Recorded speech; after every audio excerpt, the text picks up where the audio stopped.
UN Food Agency official alarmed by Afghan food, fuel prices. An official with the UN Food Agency says that with Russia's war in Ukraine taking an increasing toll on the global economy, the ripples of that conflict will further increase food and fuel prices in the desperately poor Afghanistan.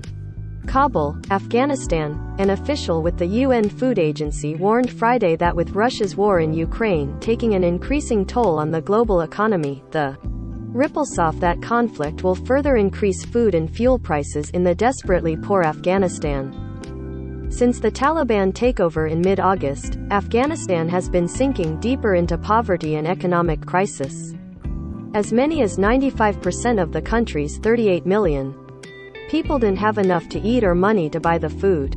Shelley Thakral, a spokeswoman for the World Food Programme, said that food prices in Afghanistan rose nearly 40% over the last 8 months. The WFP has spent $1 billion feeding millions of Afghans this year but needs another $1.6 billion, Thakral added.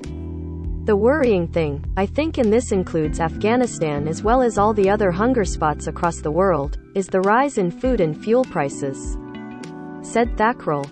So far, donor countries have not sidelined Afghanistan, but she said they have to dig deeper as Europe deals with the shockwaves of the war and the 3.2 million refugees who have fled Ukraine since Russia launched its invasion February 24. Thakral's remarks echoed those of UN Refugee Chief Filippo Grandi, who warned during a visit to Kabul on Tuesday that the war in Ukraine could siphon off money from humanitarian crisis elsewhere, including in Afghanistan, and that soaring food prices could cripple humanitarian efforts.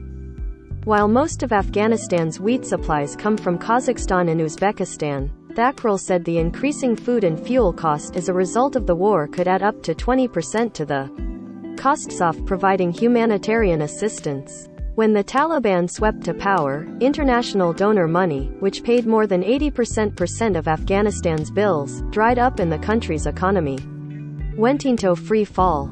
There was food on Kabul markets on Friday, but Masihullah, standing by his small grocery stall, said no one has money. Most people don't have jobs, Masihullah said. Like many Afghan men, he uses only one name. A sack of flour costs nearly $28 and most Afghans are now below the poverty line, which means they earn $1.90 a day or less. Thakral said 80% of Afghans are in debt because they have had to borrow to pay for food or medicines, and even working Afghans look to the WFP for food aid because they don't make enough to be able to afford the food on the market.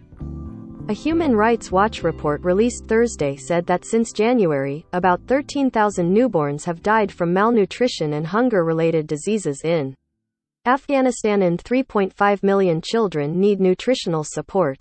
If the countries we import food from face a challenge, we face a challenge, said Masihullah. There is war between Russia and Ukraine, so we are affected. There is a high increase in prices of oil and wheat. A UK pledging summit to be held later this month expects to raise $4.4 billion to stave off a worsening humanitarian crisis in Afghanistan, said Thakral. Right now in Afghanistan, what we need to sustain is the attention on the people here, she said.